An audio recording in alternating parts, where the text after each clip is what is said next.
Hello and welcome to Art of the Zag. I'm Joe Lazer. And I'm Shane Snow. All right, so we were going to do an episode today on AI populism, but then late yesterday, we got some breaking news, which is that Google had their flagship developer event, Google I/O, and they announced probably the most seismic change to the internet in the last 25 years, which is that they're replacing the traditional Google search experience, right? Those 10 blue links that you can click on. With now, when you click on the Google search box, it's essentially going to just throw you into a Gemini chat experience, right? It's going to be like you're just in Gemini. Gemini's experience is very similar to ChatGPT if you haven't used Gemini before.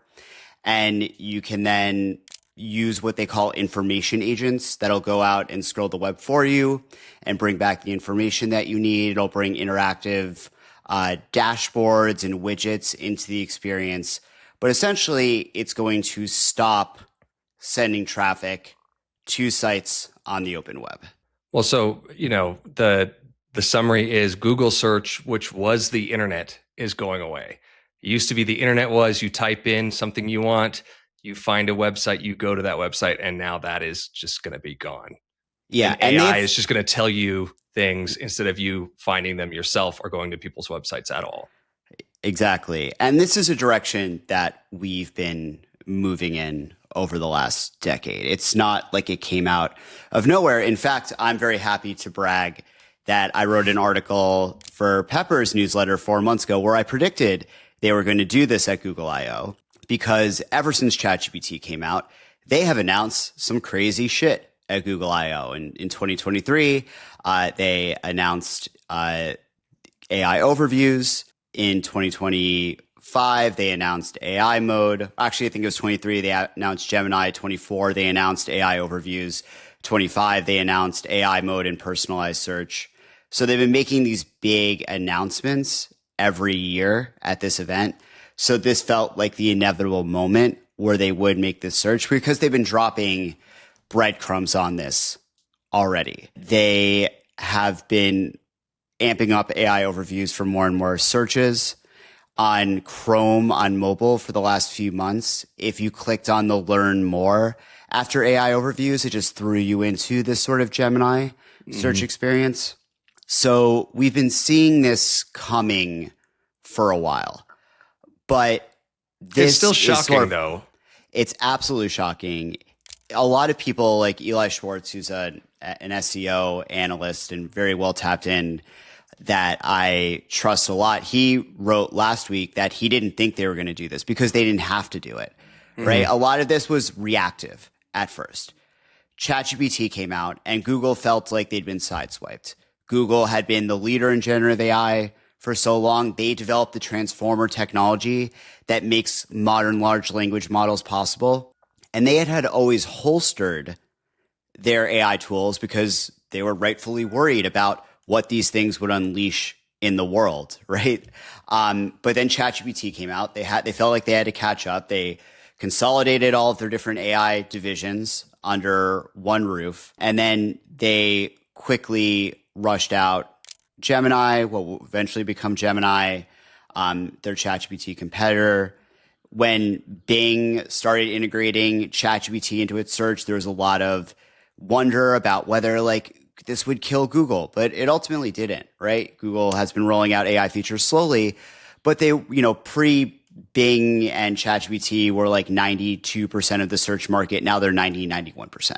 So there was no real erosion of their search market position that made you think that they had to do this because it feels like a cell phone on so many levels for Google. On one level, they make a lot of money off of ads on the web, right? Like most publishers use Google's ad network and widgets to advertise on the web. So if you don't send traffic to the web, you're going to kill that. Number two, AI tools now increasingly, for them to work, rely on pulling information from the web. We've made these models smaller and more lightweight by having less information being pulled from its trained data, because that's a really annoying experience. If you ask ChatGPT or Claude something, and it's like, well, as of my last update in like April Right. 2025, yada yada yada. You're like, no, like that's not helpful. So over the last 18 months, particularly, these tools have shifted where their default almost is to go out and search the web and bring in that information right there. Well, even already, I mean, these AI models are that their data is the internet. Like there wasn't enough information not on the internet, in movies and books for them to train these models. So websites are where they're getting all the information, regardless of how up to date it is. Right.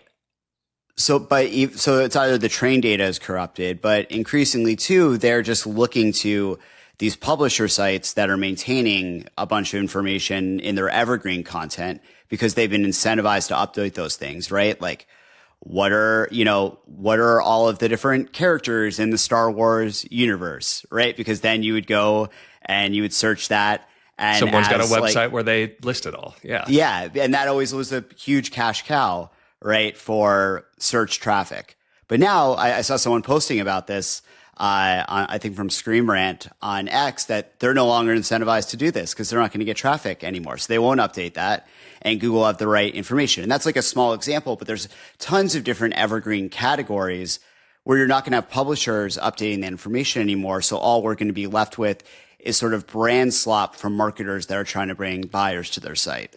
Well, yeah. Why would you put something on the internet?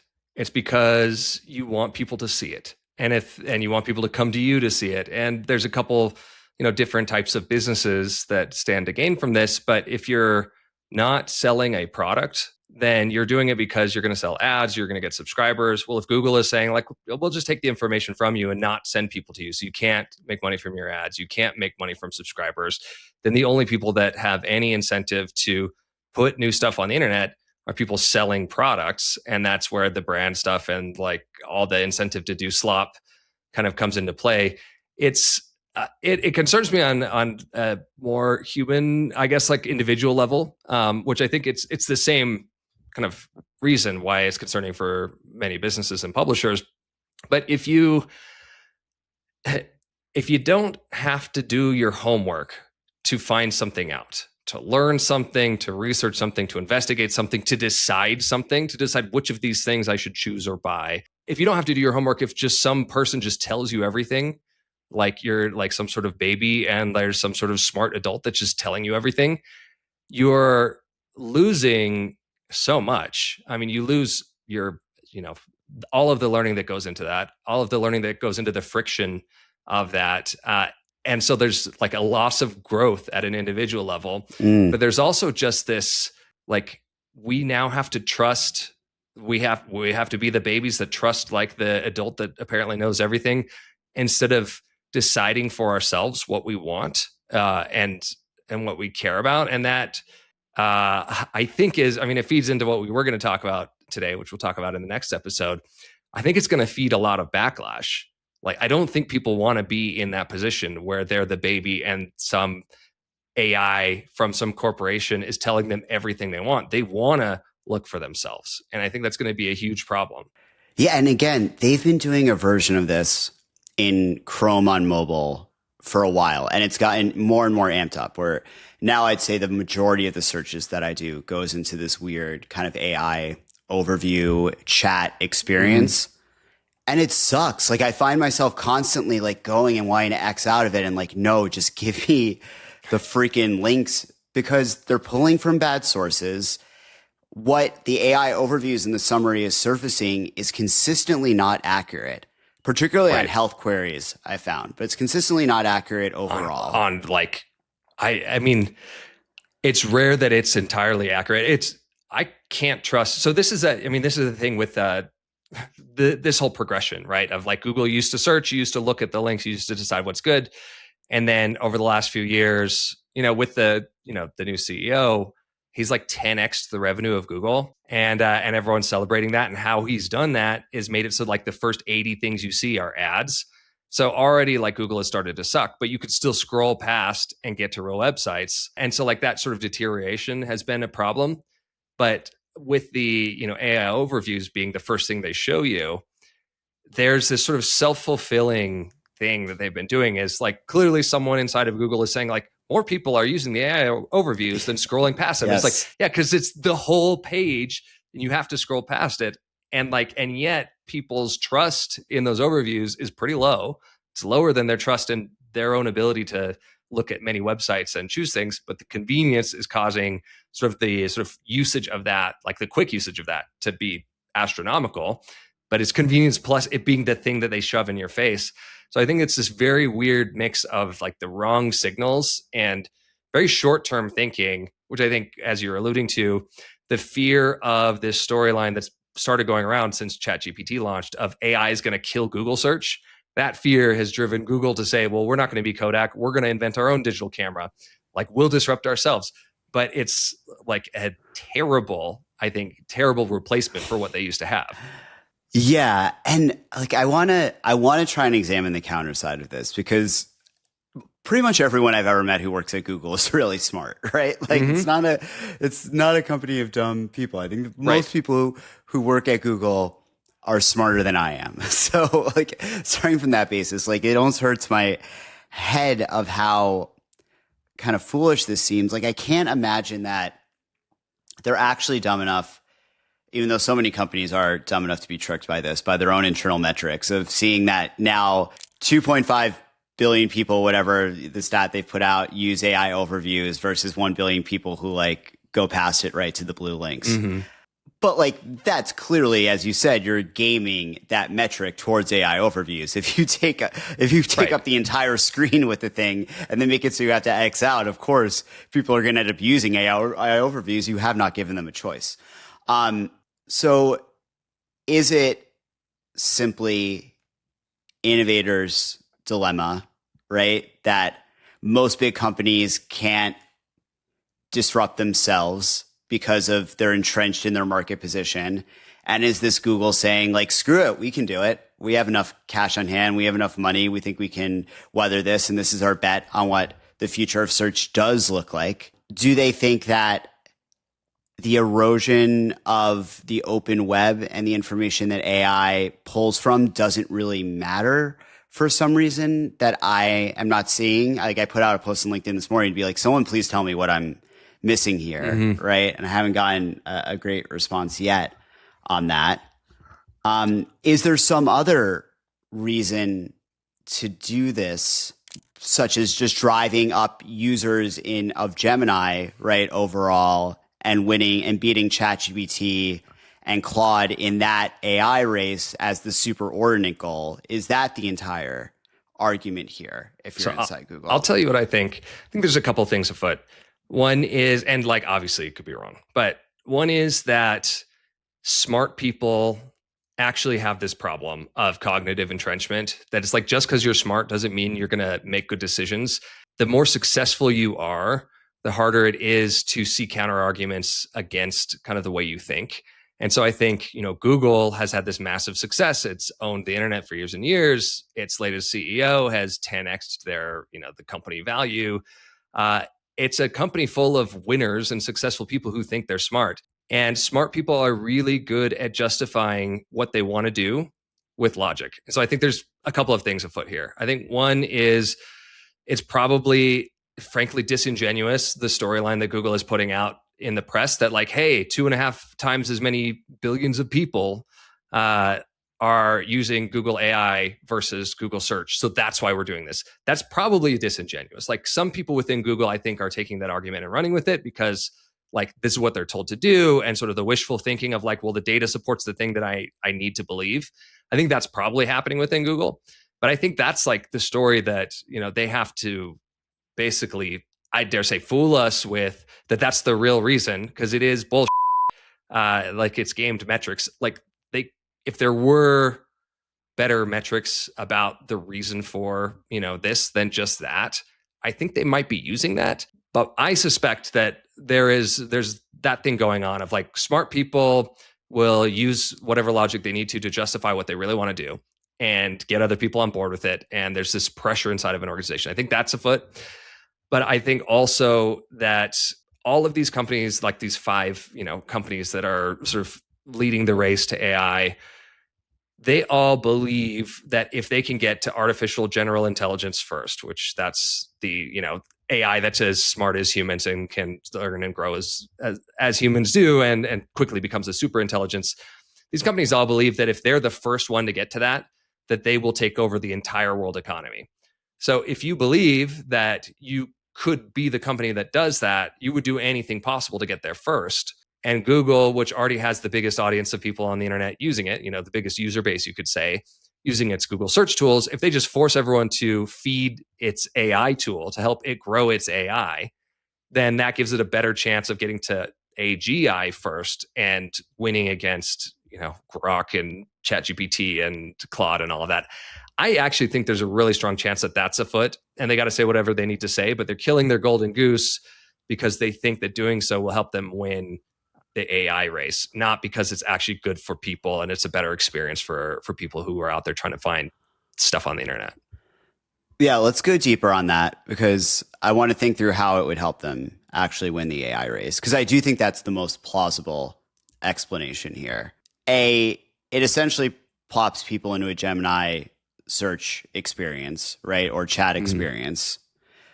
So that, maybe that ultimately ends up driving more users of Gemini, right? Sure. Like the common person's AI who's not going to go and download or even sign up for ChatGPT. They already have a Google account. They start using Google. They're using Gemini. They don't even know it. Like this is how my mom ends up using AI, right? She just goes to Google and suddenly it's an AI chatbot and not a search box anymore. And she's like, what is this? And then she uses it. This is how you get the not early adopters. Yeah. Yeah. The very late adopters. But that alone, like that doesn't necessarily help you towards AGI. It helps you towards market share. It's not like Google's going out and like they need more users to raise venture capital. I think the argument then would be that they're getting a bunch of data on how people are using AI. Those searches and interactions with AI helps train the model. They have to feel like it helps them train the model in some way, even though large language models are less based on being trained on user searches and more based on the corpus of information and data that they have, which is one of the things that confuses me here because it feels like they're disincentivizing people giving them access to a lot of that data now. Here's what I suspect is they're trying to incentivize the B2B angle. Basically, they're trying to incentivize the creators of information to optimize for them rather than for ChatGPT at all. So if you're a publisher or you have a website or you make your money on the internet somehow, now instead of SEO, putting your efforts into, being found in search, you're going to put your efforts into giving Google more shit that ultimately trains its model so that you can get some of the scraps of the internet traffic, or, they can send you, leads to your product or whatever.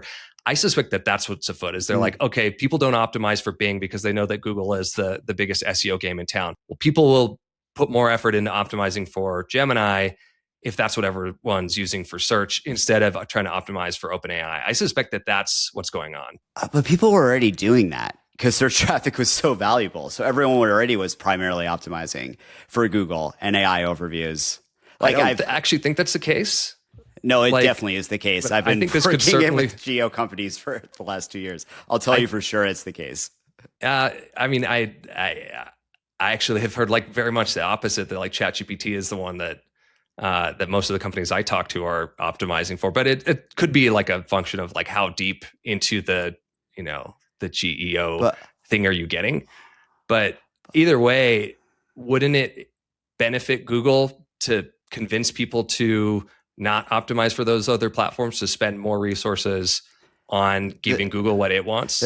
Just the thing about geo is that like you're basically doing like most of the same stuff that's optimizing for SEO originally, and the same stuff you do to optimize for AI overviews is what you do to optimize for ChatGPT. So that's just why I think there's like some deeper maybe your data play with how people are using the chatbot that would help them in the AGI race, as opposed to like companies optimizing for their specific site, because they would still have access to all the same data for training data that they can scrape. And one of Google's enduring advantages has actually been that way more sites give access to Google because of SEO than they do to ChatGPT. Like Google has access to about like 2.5 as many sites on the web as ChatGPT or Claude does because publishers haven't been able to block Google. And now I actually think that a lot of publishers, probably like they should have done 25 years ago, now can block Google, because if you're not sending me search traffic, why would I bother giving you access to my site? So if you're Google and you're looking at all of that you just said, isn't your strategy going to be, let's lean into more of this companies optimizing for us, like, and blocking out the other search engines? Like, wouldn't you want to lean into them spending more time? Wouldn't you create rules that's like, here's how you optimize for Google, and it's different than what ChatGPT is asking you to do? Wouldn't you try to get people sort of sucked into your ecosystem more? I think what you're saying is actually kind of backing the same argument, that like the strategy is for them to get the publishers and the business side that like puts information on the internet to turn further towards Google. But my argument is that this actually does the opposite. Right. I mean, I think that's where like the mistake that they're making is thinking that this is going to be actually so far an incentive. Like they're removing one of the huge incentives. Yeah, I get what you're saying.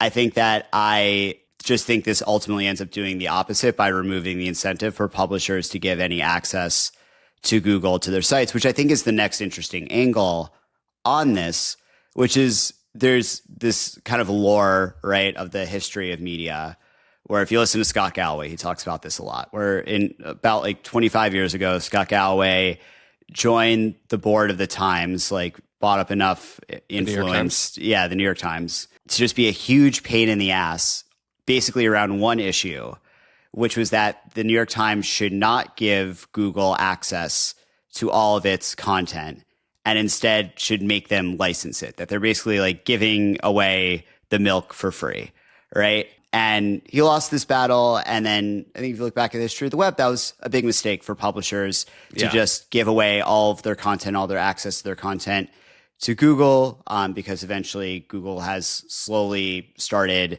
siphoning away that traffic over time, right? They started with feature snippets when they just pulled a piece of your content, still had a link. Then we got to AI overviews, and now we have this total traffic apocalypse, annihilation day that we're at. And we saw the same thing also with social media companies, right? We relied really heavily on Facebook and Twitter, and eventually the algorithmic fire hose of traffic turned off from those platforms too. Well, now, like, what is the incentive if you're a publisher to give Google access to your content, right? To be able to pull it at all? You know, something that I think a lot of people realize is that there's sort of a backdoor that Google's had even to paywalled content, because publishers still want to surface that. So people click on that news story, go to the paywall, end up subscribing, et cetera.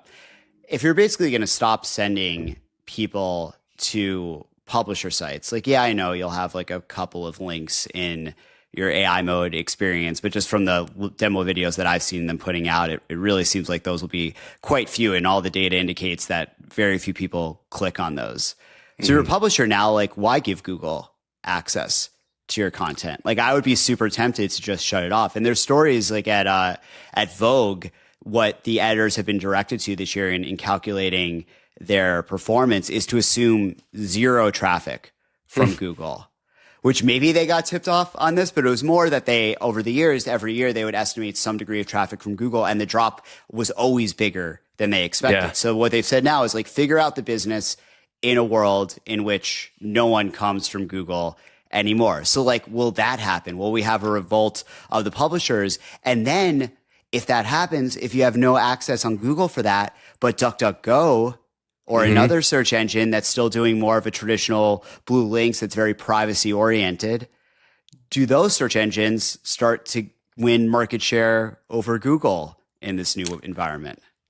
I mean, it's interesting. I mean, I use Brave and DuckDuckGo, and I have since like sort of the earlier erosion of Google search, as of the last couple of years. And I can say like, I trust it more, than Gemini's, overviews. So I think the publishers should do that. I think they should, like, if Google no longer is giving you much incentive, it's not giving you traffic. It's just, taking your stuff and keeping people on Google rather than sending them to you. Yeah, cut them off. I actually think that would be good for the internet. It creates a dilemma. And I think this is what Google is probably banking on, is that many publishers will say, well, if not even this sort of eroding traffic from Google, and if not like some measly traffic from AI search, then how will people, find our stuff? But I'm kind of like, if you're getting nothing from them, they're getting so much from you, and they're kind of ruining the world. So I think publishers should cut off the AI search. It feels like hubris, man. It feels like we're just gonna accept scraps. It'll be like, well, we cut off 10% at the time, and like you keep coming back, and another 10%, another 10%. Well, now let's cut another 60%, and I bet you're going to keep coming back. But what if all of the publishers banded together and said, we're going to cut off from Google, but we're still going to give it to Brave and DuckDuckGo, Bing, man, if Bing decides to keep some blue links, even though they seem to want this like sycophantic, crazy ChatGPT experience, maybe Bing, if I was Bing, I'd be like, we're just going blue links, baby. We're going to real old school search experience. If they all banded together, right? You had like the Times, Atlantic, LA Times, Guardian, everyone, right? Saying we're just not going to play with Google anymore. Could they force a significant shift to another search engine that has a more privacy-oriented old school experience? I would love that. I think, like, hearing you say it, what just went through my mind is, oh, this is where all the assholes step in. It's like every weirdly named right-wing media network will swoop in and be like, we're the news that Google trusts now. Like, there's a bunch of people who I think have different incentives than, sort of publishers of truth and publishers of like useful information, that would love it if the big publishers, this might be part of Google's calculation too, if all of the reputable content purveyors on the internet band together and are like, we're not giving our stuff to AI search, then a bunch of unreliable stuff is going to sort of be sourced, by these chatbots. And that actually makes things worse. And I think then we're counting on regular people with very little time and very little sort of media literacy and tech literacy deciding that the stuff that, AI search is giving them is garbage, like, which I don't love betting on that. I don't know. It's a dangerous game for sure. But like, does Google want to become Twitter/X? I think they really don't. I used to think they were the good guys. I don't know that they care anymore, because the end game is AGI. Like, I don't know. I used to believe it. I don't believe the new guard at Google. They feel like the less bad guys still, though. At least the culture of the people who work there, I feel like that would be a really hard play on the employees. Like, the people who work at Google are generally great. Like, generally just like they have everyone. A fantastic culture. The culture is great. Like, whenever anyone is like decide between Meta and Google, I'm like, go work at Google. Don't go work. Go Meta. The people that live in America are generally great. And we have leaders that are like ruining our country and convincing us of the wrong things. I couldn't believe that okay, I don't know if this like gets people mad at me, but I think Google leadership is a huge problem. And I think Googlers are smart people who I think largely are not in on, the spoils of this sort of race to AGI. I think that's, maybe it's a bad take, but I think that both the people working at Google can be great people with good intentions, with a great culture, and their leadership can be making the wrong decisions. Yeah. Oh, for sure. Yeah. I think my point was just like, does that disincentivize you more? Right. If you're going to piss off your employees, I think if you replace your employees with AI though, then well, for a number of reasons that we'll get more into next week, we're actually seeing that not play out maybe quite the way that a lot of executives think. But maybe that's a note to kind of wrap up on, is that I do think another explanation here could just be some degree of corporate executive AI delusion. Yeah. That you get these blinders on about winning around AI at the sacrifice of anything else, which I think is a lot of what you were saying earlier to an extent. But I see it more and more. You know, as at TED, I was talking to some big, you know, tech executives there, and they all kind of believe this trajectory of AI that is very much on the outlier extreme. And I think our assumption to date has just been that these people know something that we don't. But I also think a perhaps more plausible explanation is that they're in a bubble and they're being very influenced by what all the other CEOs they're talking to are saying. And they're not economists or behavioral scientists who understand, or behavioral economists who understand how technology actually shifts jobs and behavior, especially in corporate America outside of Silicon Valley, right? And they're overestimating the importance of pursuing the sexiest AI move at the behest of everything else. Because like people don't like AI, they don't trust AI served results, right? They do want to do their own information. This is not an experience that I think people generally prefer in search to something else. So I just do wonder if there's these like AI blinders and this AI delusion that is driving these decisions a little bit. I mean, I think you're right. It's the cognitive entrenchment that comes from massive success, from knowing you're smart, from being praised for your success, surrounding yourself with really smart people who all have a really strong incentive to believe the narrative that is being echoed around in their echo chamber. And it's like you can see how you would discount the warnings or the opinions or the counter arguments of people who are less billionaires and less sort of smart than you, but happen to, you know, study economics and don't work for Meta or whatever. You can see how you would discount those arguments because you're hearing all of these other arguments that serve you and serve your wishful thinking from other extremely smart people whose billions of dollars that they've made sort of backs up the idea that they're right about things. It's actually like a sort of like tale as old as time that like your own success and intelligence and praise for it and surrounding yourself with smart people prevents you from seeing some things and actually makes it harder to see some things that go against kind of the way you think. I think that a lot of these companies, and even if you know that that's how it works, you know that this happens to people, you read books about this stuff, it still happens to you. So I think that might be a big part of what's going on here.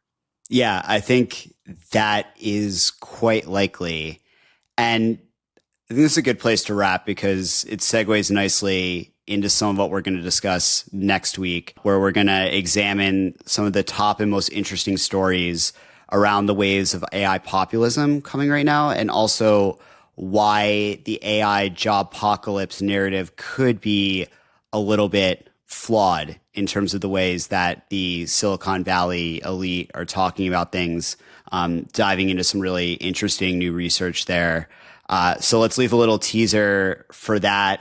If you guys have a counter argument for why you think Google is doing this that we didn't touch on, we'd love to hear about it in the comments, or you can email us. I'll put the email that you can reach us at in the show notes.